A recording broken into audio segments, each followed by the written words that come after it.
na nyogokuruza wanjye, ntimugire ubwoba, ntago twapfushije, ahubwo ku Mana twashyingiye, turashyingiye.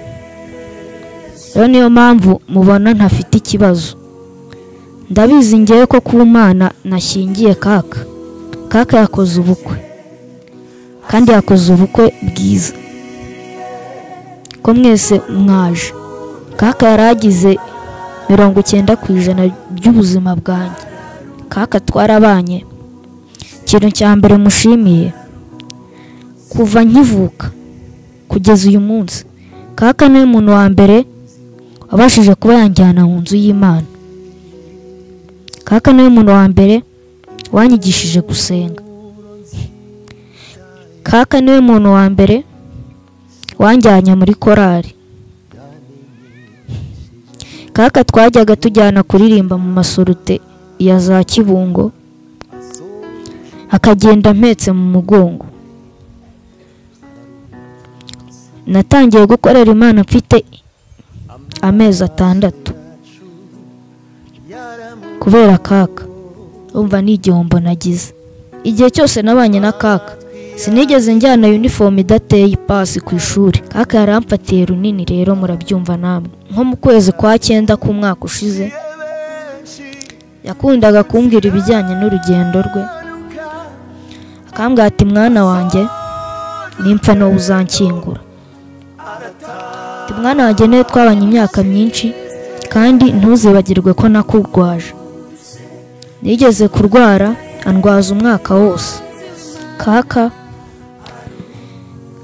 ikiganiro twagiranye cye cyanyuma muri iyo minsi, kaka twaganiriye ambwira ati bana banjye ko nabatereraga ipasi, ko nabitagaho mwarwaye, nimara gupfa muzaba abandi. Yaratuganirizaga ariko we wabyumvaga nk'ibintu bisanzwe, ntago nyine watekerezaga ko ariko bizarangira. Kuri wa 5 nimugoroba yantumye umukenyero njye kuwumuzanira, ari ahantu yari yabusize, ndagenda ndawubura. Kaka yari yakomeretse urutoki kandi avunikira twebwe. Umvaga ko nyine yambwiraga ibintu byose, ako simbisobanukirwa. Ati nzongera guteka isombe nyuma y'amezi 5. Ndavuga ati reka tuyirye bwa nyuma. Ngiye rero ndashimira Imana ko yatashye nta mugayo, ko yatashye afite ibikorwa byiza, kandi amusezeranya ko nanjye nzakora ibikorwa byiza nkamusanga ahari. Nk'umuntu ukubiswe nk'umubangi ngo zose gukora biranga, mbura umuntu nahamagara, mpora n'umumama umwe ndamushimira, inshuti yacu hari i Kanombe, mubwira ibibaye, ansaba ko nahamagara undi muvandimwe. Uko turabikesha mama, twagize amahirwe make yo kugira umubyeyi data atabaruka tukiri impinja, ariko dushimiye Imana ko mama atabarutse nibura hari aho tugeze. Mama yakoze imirimo myinshi itandukanye. Ubu nibwo nanjye nari maze igihe, nibwo nari ngeze igihe cyo none byo kugenda nikuramo cyuko ndi umukwe, maze gutinyuka mufata nka mama. So mu gihe rero tumaranye yambereye umubyeyi. Ibyo byose ntago byabaye ku magambo gusa, yaranabikoze akagenda binyereka ko ari umubyeyi. Kuba nibura tutaranamurwaje ngo tumenye, nibura tumenye ngo byarateguwe, kugeza n'uyu munsi hari ubwo umuntu atekereza ngo wenda aracyari muzima, kubera ko ntabwo kubyumva ngo yaragiye mwaravuganaga ejo, abantu bamwe barabonanye nawe mu gitondo, ntiyigeze arwara, ntiyigeze agira gute. Icyo kintu cyaratubabaje cyane. Genda samuratsinze icyo ngukundiye uri umuntu mugabo, urugendo rwiza kandi urugendo ruhire. Promosiyo y'urukundo. Gura ikibanza cya $1,950,000 i Bugesera Kababuye mu miturire. Hamagara 0783 93 793. Marshall Real Estate iduhaye Sevarante. Itandukanye no kongera gukoresha ameza y'akarahanyuze mu bikorwa byawe. Waba ufite hoteli, waba ufite moteri, barandi restaurant ndetse n'ibindi bikorwa bigiye bitandukanye. Ameza nk'aya ngaya wajya guherera ukibaza ati sagezwa mu gihugu cy'u Rwanda gute? Imitako yongera ubwiza bw'inzu yawe. Iyi shuro ntabwo bikiri inzozi zawe ku meza nk'aya ngaya yongeye kugaragara mu gihugu cy'u Rwanda. Beauty and Wood Limited. Igisubizo cy'abanyafrika guturuka mu Rwanda. Abazaniye ya meza mwajyaga mutekereza ko bidashoboka. Abantu bakabategura neza meza yuje ubwiza bw'ibyiza bikomoka ku bidukikije. Bakanyamabuye meza ateye amabengeza. Biti biryoheye amaso. Indabyo nziza bishaka bazubaka mu meza yawe ukajya uziramwe imbere. Waba uri kubaka hoteli n'ibijyanye nayo, apartment, waba uri kwiyubakira inzu yo kwiberamo, ibijyanye n'ameza barakudezayiningira bigahura neza n'inyubako yawe. Wabahamagara kuri nimero zikurikira 0788 54 97 05 cyangwa se ukabasanga aho bakorera Nyarugenge mu mujyi hafi na Ropo ni post umarutse gato berekeza Nyabugogo. Hejuru y'umuhanda niho uhita ubona icyapa cyanditseho Beauty and Wood Limited. Beauty and Wood Limited, igisubizo ku banyafurika. Ababyeyi bacu muri rusange ni abantu babanye kandi mu rugingo rw'itorero. Dushimira Imana ko batabarutse bakiri mu nzu y'Imana. Nibyo gushimira Imana bidashidikanywaho. Rero ni abanyabugingo, ni abantu basenganaga cyane kenshi. Murenzi ni mukuru mu bintu bigendanye no gusenga. Mama Fisi nawe ni ukuri ya Serafine. Mama bagendanaga mbere yo guhaguruka bagenda barabanje barasenga, basenga Imana. Ntago nari nabimenye ngewe, amakuru ntago nari nyazi ko mama azajya ku Gisenyi. Byabaye ngombwa ko nimuka, ntago nkituye Kagugumba hari i Kanombe. Naje kubona ubutumwa bugufi kuri WhatsApp umuvandimwe hano Kaguga ambwira ati maze kumenya amakuru ko Murenzi n'umudamu we bitabye Imana. Ati se birashoboka umudamu wa Murenzi na Murenzi ngo murumuna we abatabizi. Mu gihe nkiri muri ako kanya mfite mushiki wanjye mukuru witwa Nyensi abarampamagaye ati amakuru numvise ko mama wawe yitabye Imana nibyo. Ndamubwira ntayo makuru ntago nigize nyamenya, ahubwo bambwiye ko ari umudamu wa Murenzi ndetse na Murenzi bitabye Imana. Tarashira nk'iminota 5 cyangwa 10 nibwo murumuna wanjye ndamukunda Patrick umuhererezi wa mama yampamagaye arambwira ati se wamenye ko mama yitabye Imana? Nabwo ntiwe ntabwo ariko bimeze, atahubwo ni umudamu wa Murenzi bambwiye ko mama ari atiragiye Gisenyi. Numvise ko ariko bari bajyanye, mpita numva ko bitakwiye gushidikanya. Nafashe imodoka ndaza ngerageza gufata telefone ngo mpamagare inshuti zanjye birananira. Urumva nabaye nk'umuntu ukubiswe n'inkubange ngo zose gukora biranga.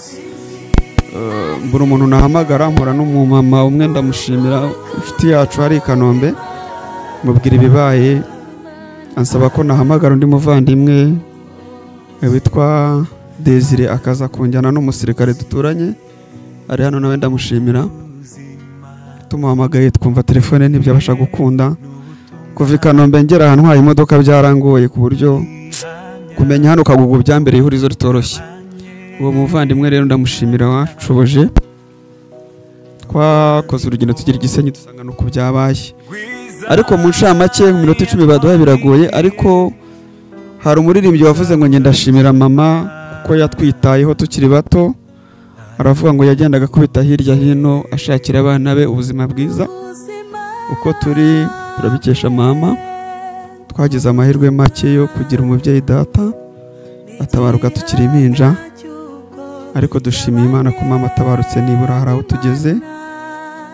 Mama yakoze imirimo myinshi itandukanye tuzabitangaza. Yari umujyanama w'ubuzima, yari umuririmbyi muri korali Byiringiro yakoreye itorero, yari umuntu ukora mu matsinda amwe namwe yo kubitsa no kugurizanya ibyo bita nk'ibibina. Yabaye umuyobozi w'ibibina byinshi. Tunabashimire bamwe na bamwe bagiye batuba hafi mu kudutabara, kandi n'ukuri ntekereza ko atabarutse nk'inyangamugayo.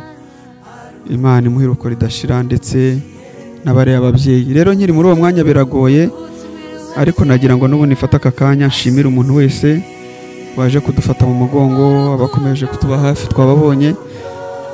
gutabara umwuka reka undi ibintu bigoye. Tunashimira ubuyobozi bw'inzego za leta cyane cyane ubuyobozi bwa hano turi cyane Ncamihigo Jean Marie Vianney yakomeje kudukorera ubuvugizi no kudutegurira neza batuba hafi, ariko cyane cyane inshuti za Murenzi nizo nshuti za mama, abavandimwe ba mama nibo bavandimwe bo kwa Murenzi, kwa Musengimana bose ni abavandimwe. Nge ndibuka ndi umwana twari duturanye aririmba kuri ndi. Uyu muco twagiraga umuco wo gusangira kabisa n'agahiye, hahandi hari ukuntu ababyeyi mu giturage baba batetse yabura ibishyimbo akagwa agasura atigenda kwa mama Mutoni agushyire mu gasoroza n'ibishyimbo bihishe. Ibyo ni ibintu byagiye bibaho. Mama Murenzi afite ubuhamya bwinshi, hari inshuti yacu muri rusange. Murenzi ni umubyeyi mwiza, turabishimira Imana ko agihumeka. Kararisa nawe yari umuntu wacu, buriya tugize icyo mu nzego z'ubuyobozi. Iyo wagendaga umbugana ufite ikibazo yakumvaga, ari inshuti ya bose. Mbese aba babyeyi bose uko bagiye murumva ko bari bafitanye umwana udasanzwe. Rero babanye mu bihe byiza byo gusenga, byankubitana nabo rimwe na rimwe ku kazuba nyituye hano, baturuka mu gashyamba karano ifu bavuye gusenga. Bidashidikanywa rero Imana ibakire. Twababonye ba Vita inshuti zacu, turashimira amafamiye yose atandukanye, ntabwo navuga umuntu kundi. Abaturutse imihanda yose bagatsinze n'ababonye, Imana ibaha umugisha. Abari kutwandikira message, ntabwo twabura gushimira itangazamakuru ritamye kutuba hafi no kudukorera ubuvugizi. Hari abavandimwe batari no mu gihugu cyangwa se inshuti, ariko jya kubona ukabona nibura araguhamagaye binyuze muri itangazamakuru. Hari umumama wacu twari twaragerageje guha amakuru turamubura, ariko social media yadufashije. Imana ibamugisha. Ntago nakwizimba mu magambo, tuzagira umwanya uhagije wo kuvuga, ariko nyine ntago byoroshye, ariko turashima Imana ikomeje kudukomeza. Nkiri muri uyu mwanya rero nagira ngo wenda se nkutanga itangazo ku bigendanye n'umuryango wa Nyirumuringa. Umuryango dufite uhagarariye umuryango muri rusange, umuryango abari mugari, ariko umuryango ni kwa mama hano iwacu. Tuzashyingura kuwa 4 i Rusororo. Tuzahaguruka hano saa 2 za mu gitondo twerekeza hariya Kacyiru. Tuzava Kacyiru tugana kuri Paruwasi Gasave ko ari umukristo. Urwo rugendo rwose tuzarufatanya kugera ku mugoroba isaa 10 tugeze i Rusororo. Abakomeje kutuba hafi n'ababanye natwe, Imana ikomeze kubaha umugisha. Abavandimwe rero bose ntabwo bashobora guhagarara imbaraga nk'iziba bigoye, ariko mama yari afite umukwe. Uyu mugabo duhagararanye n'umukwe wa mama, umukobwa mushiki wanjye nkurikirangwa mu ntege. Uyu ni umugabo we. Ntabwo rero yari umukwe gusa, ahubwo yari umwana. Nagira ngo munyemerere nayo tumuha akanya noneho agira icyo avuga mu gihe gito bari bamaranye. Murakoze. Murakoze. Nitwa Brice. Ibintu byo kuvuga kuri mukecuru muri uyu mwanya biba bigoye, nkuko Nyirumuringa bivuze. Mukecuru mu gihe twabanye tukimara kumenyana, yajyaga ambwira ati wowe ntuzajye wifata nk'aho uri umukwe wanjye, uri umwana wanjye. Igihe cyose uzajya abantu yenda aribo bazamenya ko uri umukwe wanjye, ariko njyewe ngufata nk'umwana wanjye. Uyu munsi rero ubu nibwo nanjye nibwo nari ngeze igihe cyo noneho byo kugenda nikuramo cyuko ndi umukwe, maze gutinyuka mufata nka mama. Ni ibintu bitoroshye kubisobanura. Mu gihe rero tumaranye yambereye umubyeyi. Ibyo byose ntabwo byabaye ku magambo gusa, yaranabikoze akagenda binyereka ko ari umubyeyi. Rero ndamushimira. Muri uyu mwanya rero icyo nshimira Imana, twajyaga tuganira akambwira uburyo bwo gukorera Imana, yakoreye Imana buriya cyane. Ubu yari amaze imyaka irenga 30 akorera Imana. Bivuze ngo njye navutse yaratangiye gukorera Imana. Uyu munsi rero ntabwo nshidikanya ko agiye mu ijuru, ndabizi neza ko agiye mu ijuru, kuko ijuru yararikoreye. Buri muntu ahangaha ndetse wamuhereza umwanya yavuga kuri mukecuru, ni umuntu washoboraga kugira ikibazo, yaba akuzi yaba atakuzi, akubona muri icyo kibazo mukagifatanya, akakibanamo nawe, akaba yasinzira ari uko kibashije gukemuka. Rero ikindi kintu cyambabaje cyane ni uru rugendo rwiwe, kuba nibura tutaranamurwaje ngo tumenye, nibura tumenye ngo byarateguwe, kugeza n'uyu munsi hari ubwo umuntu atekereza ngo wenda aracyari muzima, kubera ko ntabwo kubyumva ngo yaragiye mwaravuganaga ejo, abantu bamwe barabonanye nawe mu gitondo, ntiyigeze arwara, ntiyigeze agira gute. Icyo kintu cyaratubabaje cyane, no kugisobanukirwa biratugora, ariko icyo nshimira Imana nuko ariko yari yabishimye ikaba imujyanye, ndetse n'uriya muvandimwe bari kumwe n'inshuti ye cyane, ndabizi ni abakozi b'Imana bose, bose ndabizi neza ko bagiye mu ijuru. Turabashimiye rero abavandimwe, inshuti, imiryango muri hano. Dushimira cyane n'abantu bavuye mu gihugu cya Uganda, mwese turabashimiye kwifatanya natwe. Murakoze. Haleluya, haleluya, nidukomere. Amazina yanjye nitwa Nyirumuringa Turiki Jehova, nkaba ndi umwuzukuru wa kaka wabanye nawe igihe kinini gishoboka. Ni ngewe muntu mu buzukuru be twaganiriye cyane, nkaba ndi kwihanganisha buri muntu wese wadutabaye, ko ngewe namaze kwiyakira, kuko nyumva ko kaka yagiye nagize igihunga, naguye hasi. Ariko korari Byiringiro murahari? Korari Byiringiro na nyogokuruza wanjye, ntimugire ubwoba, ntabwo twapfushije, ahubwo ku Mana twashyingiye, turashyingiye.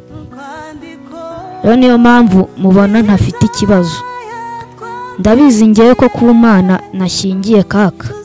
Kaka yakoze ubukwe, kandi yakoze ubukwe bwiza, ko mwese mwaje.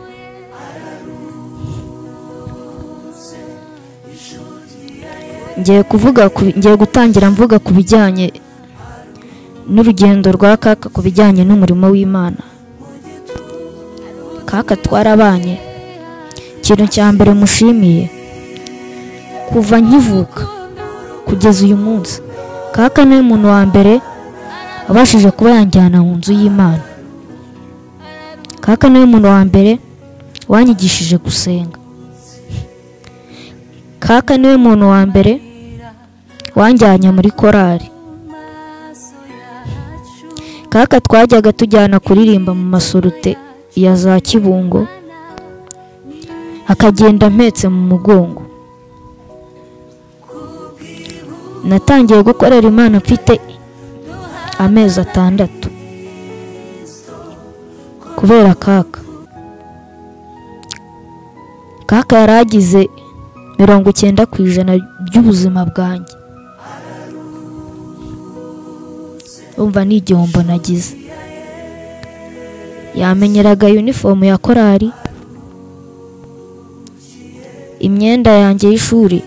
Sinigeze, igihe cyose nabanye na kaka, sinigeze njyana uniform idateye ipasi ku ishuri. Kaka yarampatiye runini, rero murabyumva namwe. mu minsi yo kurangiza urugendo rwa kaka muri uko kwezi nko mu kwezi kwa 9 k'umwaka ushize yakundaga kumbwira ibijyanye n'urugendo rwe akambwira ati mwana wanjye nimpfa no uzankingura ati mwana wanjye ne twabanye imyaka myinshi kandi ntuzibagirwe ko nakurwaje nigeze kurwara andwaza umwaka wose ababizi baransuye narwaye umwaka wose kakara anyitaho mu buryo bushoboka ku buryo kugeza uyu munsi nitsamuraga ati umwana wanjye abaye iki narwaraga igiheri ati tujye kwa muganga mbere y'uko mu byumweru 2 byabanje mbere y'uko asoza urugendo papa Fisi yaje kumusura ndi kuvuga Pasiteri Murenzi yaje kumusura ari nijoro yari yarwaye urumva bavuze ko yari umujyanama w'ubuzima mama Fisi yaramubwiye ngaze kwa kaka arebe niba afite malariya yaraje nijoro kaka mufatira ikizamini abura malariya abuze malariya baraganira ibintu baganiriye byonyine byagaragazaga ko bari bameze nkaho barimo baraganira iby'urugendo rwabo rwa nyuma ariko Imana ishimwe nibura hasigaye umuntu uzambwira uburyo kaka byagenze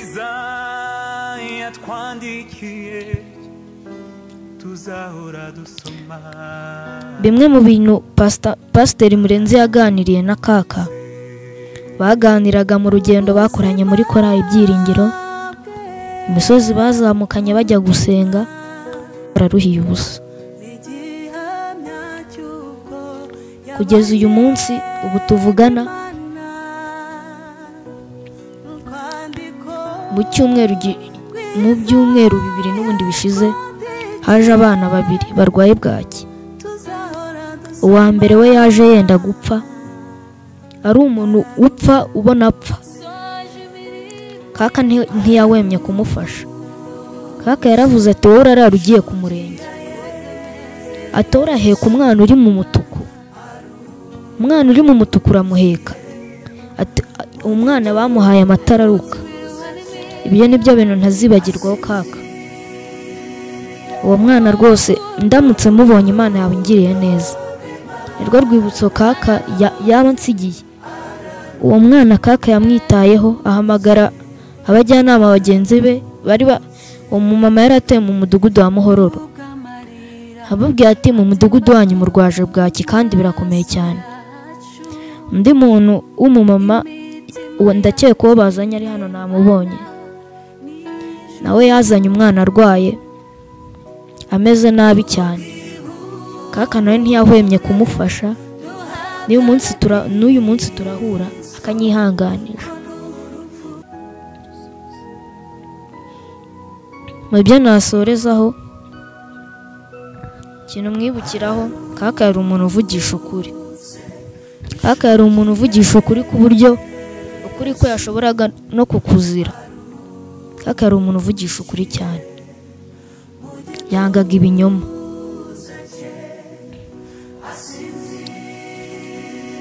kaka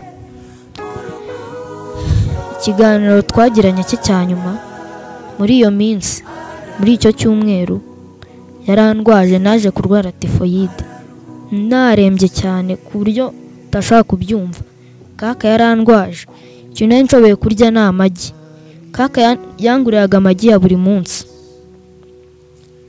kavuga ati nta mafaranga mfite ariko amagi ugomba uyarya ikiganiro kaka twagiranye bwa nyuma kaka twaganiriye ambwira ati bana banjye ko nabatereraga ipasi ko nabitagaho mwarwaye nimara gupfa muzaba abandi yaratuganirizaga ariko we wabyumvaga nk'ibintu bisanzwe, ntago nyine watekerezaga ko ariko bizarangira.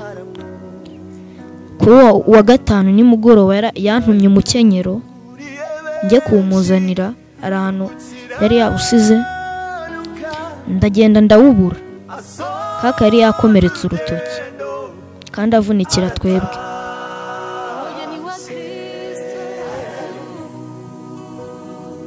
Aravuga ati bana banjye murye. Muri iyo minsi twari twarabuze apeti kubera ko twararwaye. Avuga ati murye uko nzongera guteka isombe nyuma y'amezi 5. Umvaga ko nyine yambwiraga ibintu byose ariko simbisobanukirwa. Ati nzongera guteka isombe nyuma y'amezi 5. Ndavuga ati reka tuyirye bwa nyuma. Noneho kwa gatanu nimugoroba naje gutaha. Mama Obama yari yaje mu rugo, yaje kugira ngo amufashe utema kuko yari yakomeretse urutoki. Ijambo rya nyuma ntazibagirwa paka kwerezo ry'ubuzima bwanjye. Kaka yarambwiye ngo umwana wanjye wigenda nijoro udakora impanuka kandi ugira urugendo rwiza.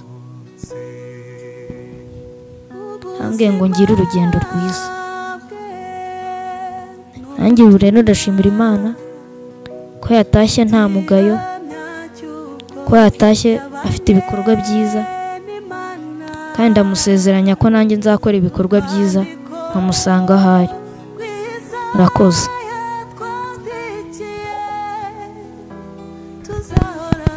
Irafunga ubona ko atari byo, ifite ikindi gihe izayifungurira, dutegereje igihe impande izabivuze.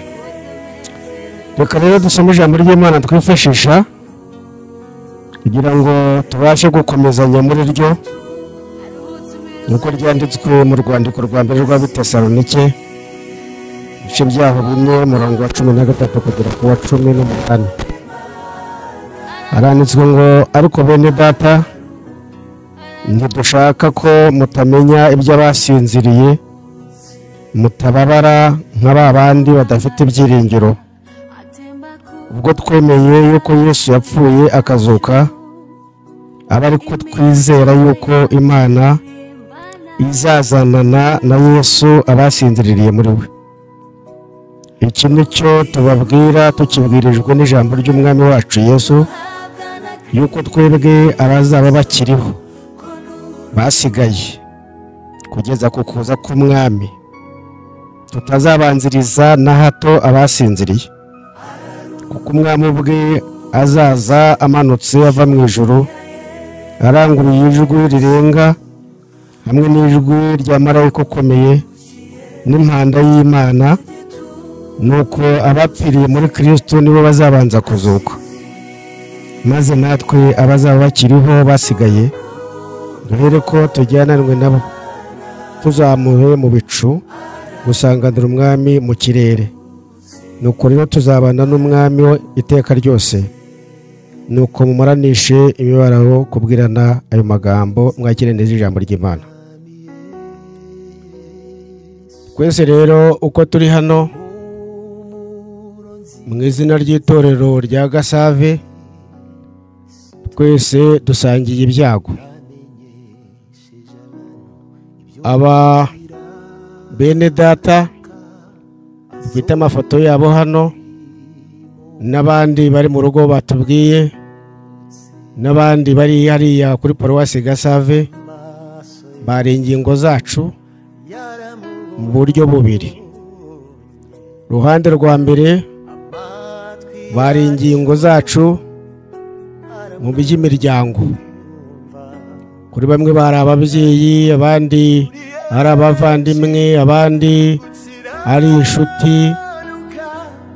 Hanyuma ku ruhande rw'itorero aba bari ingingo zacu, bamwe bari amaso yacu, abandi bari amatwi, abandi bari umutima, mu byiciro runaka, abandi bari amaguru atugendera. Mbese umuntu wese uri muri uyu mwanya, twese dusangiye ibyago. Hanyuma rero nagira ngo duhumurizanye dutya, buri wese uwo wicaranye nawe umuhereze ikiganza umubwire ngo humura kandi komera. Muhumurizanye mutyo nk'abafatanya urunana, nk'abafatanije, nk'abasangiye ibyago, mubwire ngo humura kandi komera.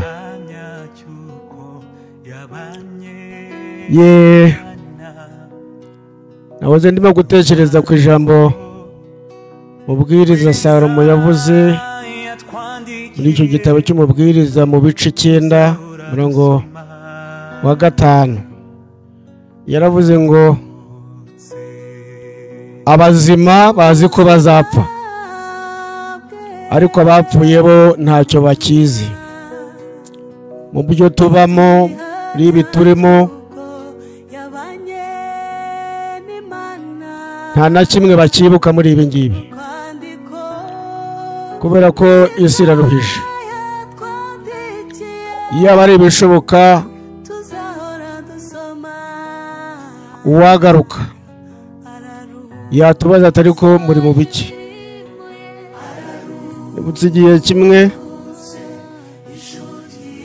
nigeze kubura umugabo wari inshuti yanjye, yari agoronome, agenda mu buryo budutunguye nk'uko badutunguye. Hanyuma rero turababara cyane. Rimwe njya gusura umuryango, ngezeyo nganira n'umudamu, arambwira ati naraye ngize inzozi zankomereye zinsobanurire.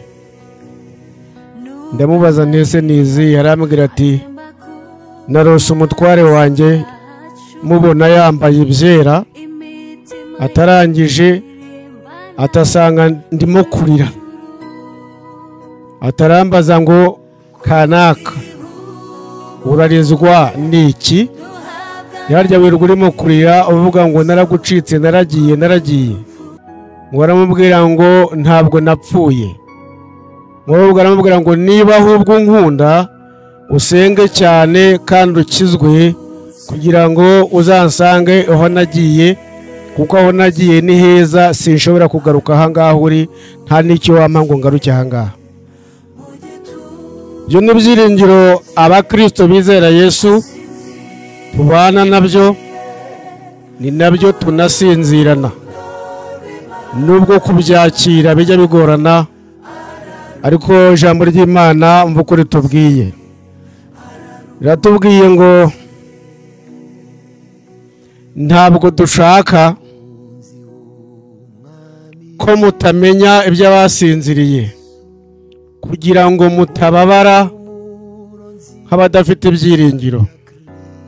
Iri jambo waryumvamo amagambo abiri.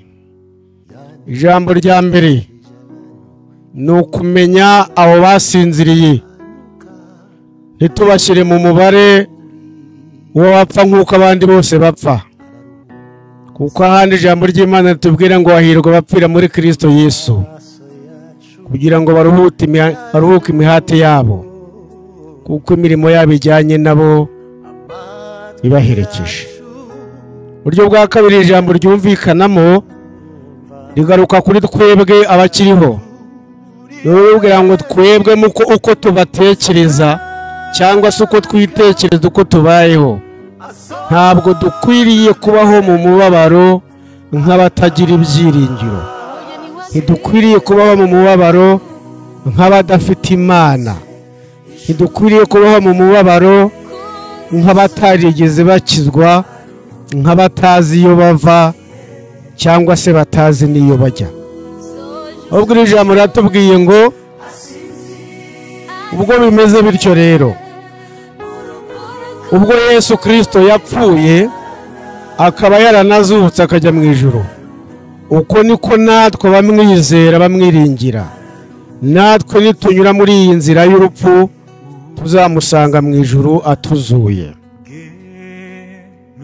Haleluya, haleluya, haleluya, haleluya, haleluya.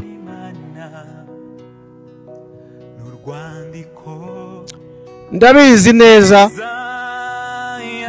neza ko urupfu rurababaza, rutera igihunga, rutera ubwoba, rutera ihungabana, rutuma abantu batekereza nabi, rimwe na rimwe n'Imana tukayitekereza ukundi, bitewe n'umumaro abacu batuvuyemo bari batumariye, bitewe n'umumaro nanone bari kuzatumarira, cyizere twari tubafitemo cy'ibyo bazatumarira. Ariko hari imvugo nziza nubwo nayo ivunanye nk'ibi, tubwira ngo Imana yabakunze kuturusha, hanyuma igira gute? Irabishyira. Ibyo rero ubwo bimeze bityo, bikadusaba ko natwe ubwacu dukwiriye gushaka uburyo dukundana n'Imana cyane, ikatwishimira cyane. Kandi bivuga ndabizi, umwanya w'ubuhamya nugera, tuzagenda turushaho kumva neza imibanire y'aba abakozi b'Imana babanye n'Imana, babanye n'itorero, uburyo bakundaga Imana bakanayikorera, ariyo cyatumye Imana ishima kubishyira gutyo. Ijambo ry'Imana icyo rutubwiye ni iki?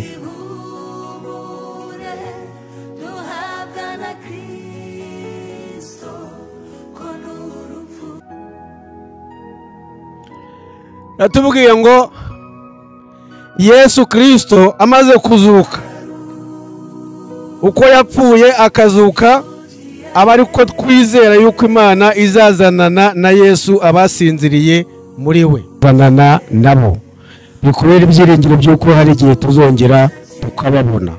Ariko ntabwo ari muri ubu buzima turimo, kandi ndongera mbisubiremo, ubaho babaye baruhukiye bahasinziriye, bibaye ari ngombwa ukavugana nabo, ntabwo bagukundira kugaruka ahangaha.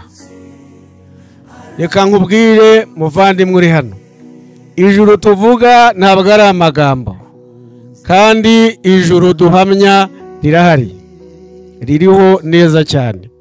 Nanjye ndi umugabo wo kubihamya nubwo ntarajyayo, ariko Imana yamishuriye ko ijuru rihari. Kuko kugira ngo nizere Yesu nge byantwaye igihe kinini, kandi byaranamvunnye. Ntangiye no kwinjira mu rusengero, ntangiye kumva inyigisho zo kwihana, nafashe igihe cyo gusenga Imana, mbwira Imana ngo ntabwo nemera ijuru ntazi niba ririho, nta nubwo nzabwiriza abantu ijuru ntazi niba rihari.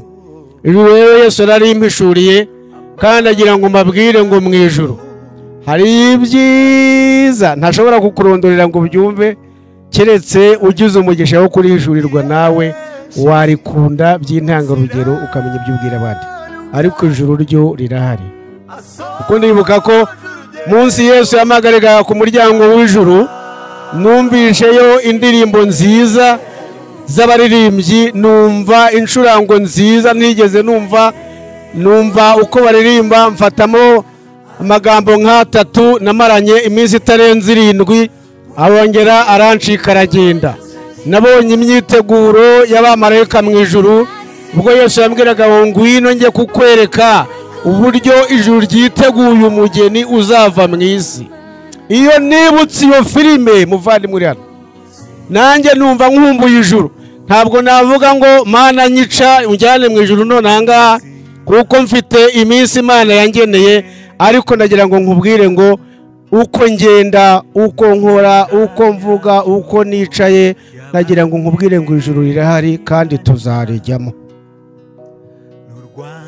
Hanyuma ijambo ry'Imana ryatubwiye ko hari ibintu 3 bizakorwa kugira ngo itorero rimwe isi rizamuke rijye mu ijuru. Ariko mbere y'uko ibyo bikorwa, avuga ngo twebwe abakiriho uyu munsi, jewe nawe, ntabwo tuzabanziriza na hato abasinziriye muri Kristo Yesu.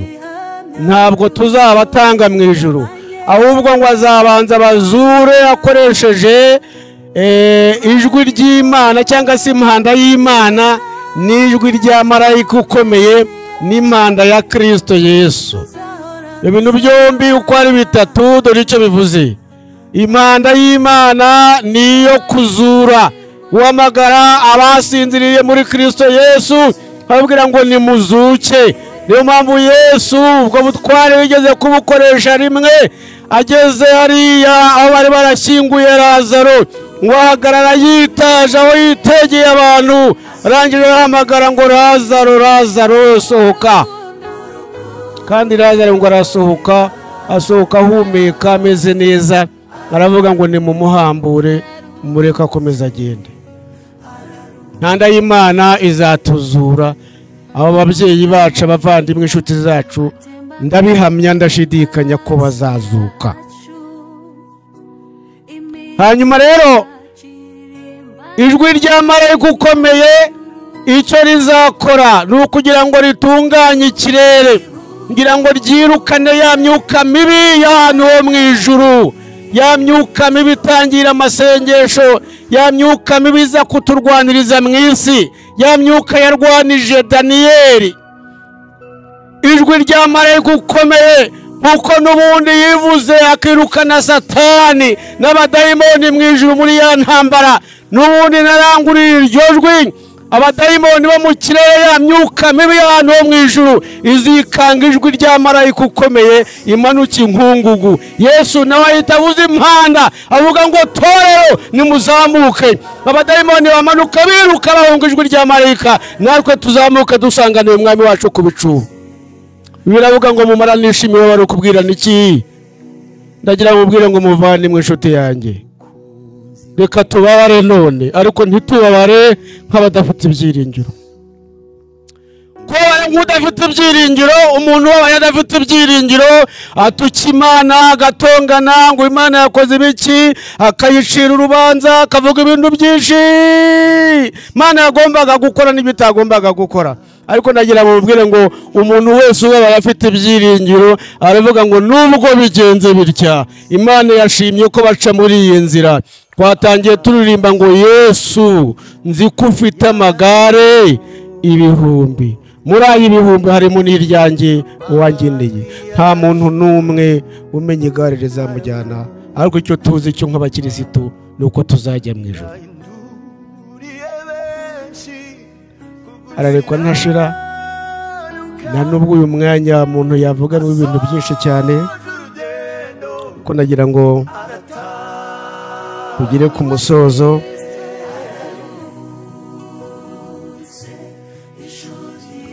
Mbabwire ikintu gikomeye Yesaya yavuze muri 26:19. Yaravuze ngo umukiranutsi arashira, ariko abantu ntitubyiteho. Aravuga ngo kandi uko agenda abakiranutsi bagenda bashira mu isi, bagenda Imana ngo yamuteguriye ko abaruhutse imiruho ye, abaruhutse imihate, ngo abagezi wabo hiteka ryose. Bundi ntabwo iyi si twayihozemo, twahoze mu Mana isi n'ijuru bitarabaho. Hanyuma kubw'urukundo rw'Imana, Imana ishima ko twimana nayo, itugenera isi tugomba guturamo tukimana nayo. Ariko umwanzi wacu Satani abimenye, avuga ati ubwo bwami n'ubutware Imana ibahaye nzabibavutsa. Ubwo nirukanwe mu ijuru kubw'icyaha, nanjye nzakoresha icyaha ngishyire muri uriya mwana w'umuntu wawe buriya butware, bityo uko Imana yanciye nabizabace. Ariko Imana yari ifite umupango wa kabiri, ihita idutegurira Kristo Yesu ngo aze kuducungura, atunyage mu maboko y'umwanzi wacu Satani. Nyemerera turambure ibiganza duhese icyubahiro. Iwacu rero ntabwo ari inaha tuhanyura ducumbitse, niyo mpamvu ari n'abatubanjirije harimo abagiye bagiye bamara imyaka za 970, harimo badamu bamaze imyaka za 930, n'abandi bagiye bamanuka. Uyu munsi iminsi yacu ni 70, ni imyaka 70, yaba myinshi ikaba 80, ariko ikaba irimo ibibazo mu ruho, ingorane bigenda bisimbura n'ibyiza n'ibibi. Ariko ibyo byose Yesu yarateguye.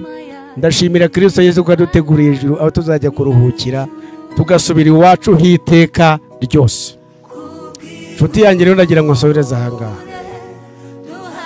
Iwacu hiteka ryose tuyitegurira hano. Hari uburyo tuhategura. Kwihana twihanira hano, kwezwa twerezwa hano, imirimo myiza yose tuzakomeza no kumva y'abavandimwe bacu ikorerwa hano. Ibi byose Imana yashimye ko tubitegurira hanga, muri iyo miruho, muri iyo mibabaro, muri izo ngorane, muri ayo marira, tubitegurira hano byose tukabyuzuza, ariko tukabikora tugenda tubyohereza iwacu mu ijuru. Hanyuma igihe cyazagera iyo raporo yamara kuzura neza, bakaduhamagara, bamara kuduhamagara, natwe abasigaye tukajya duherekeresha abacu tuvuga ngo yakoraga imirimo myiza, yakundaga amateraniro, yakundaga amasengesho, yafashaga abakene, yitaga ku mfubyi n'indi mirimo yose myiza. Hanyuma ikaduherekeza mu buryo bw'amagambo, ariko nanone tukagenda tuyisanga mu ijuru, Imana ikatwakira. Kubera iki? Ndagira ngo usobanukirwe neza ibyo mvuze, dusenga Imana. Koronero yakoze imirimo myiza mu isi, raporo yayo irazamuka igera mu ijuru atarajyayo. Nako ndashaka kugira ngo usobanurire, utaza kugenda ufite ikibazo utebya avuze abivanye hehe, ariko nagira ngo ubwire ngo kujya mu ijuru iwacu byitegurirwa hano. None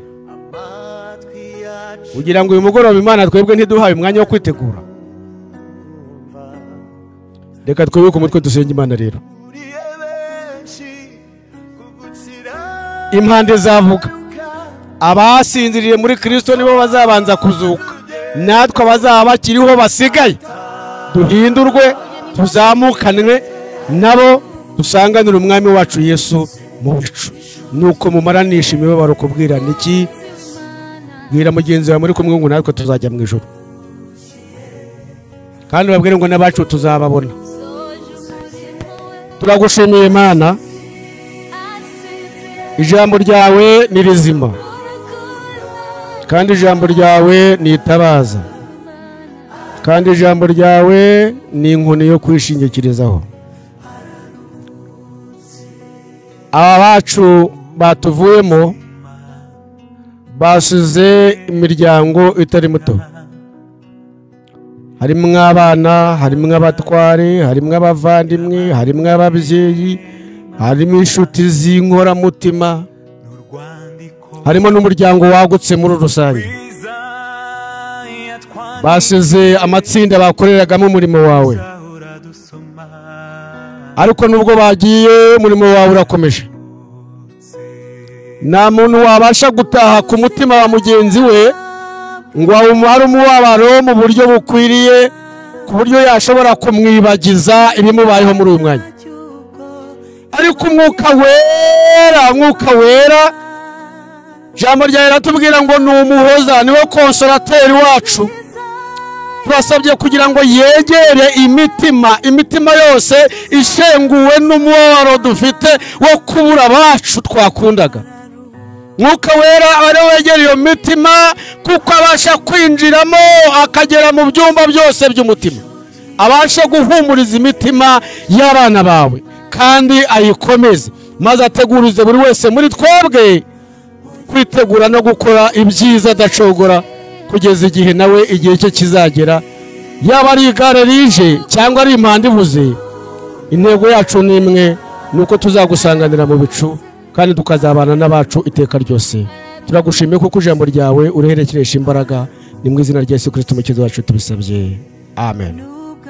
Umubyeyi wacu mushumba utugejejeho ijambo ry'Imana, ibyo byiringiro dufite byo kujya mu ijuru, biriravuga ngo tumaranishe umubabaro kubwirana mu magambo ko tuzataha iwacu ari mu ijuru.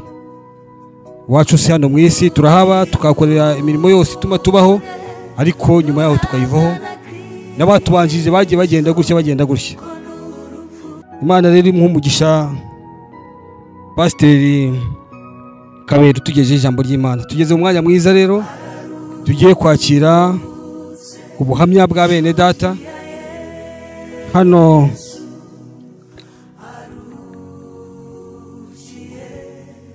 nkuko nabibabwiye dufite imiryango igera kuri 5 yabuze ababo, ariko ubu hano hari imiryango 3 niyo tugiye kwakira batugezeho ubuhamya. Barakoresha iminota mikeya kuko iminota yacu iri kugenda. Tugiye rero guhera ku muryango famiye y'Urumuringa bakomoka kuri Anonsiyata muja wa Yezu. Ubwo rero turakira Nyirumuringa, tugiye kubanza Nyirumuringa ze atugezeho ubuhamya bw'umubyeyi we, haraza gukurikiraho Brice, haje gukurikiraho na Jehova. Ndabaha iminota mikeya ishoboka, buri wese arafata iminota ntibarenze iminota 10 ko ari 3.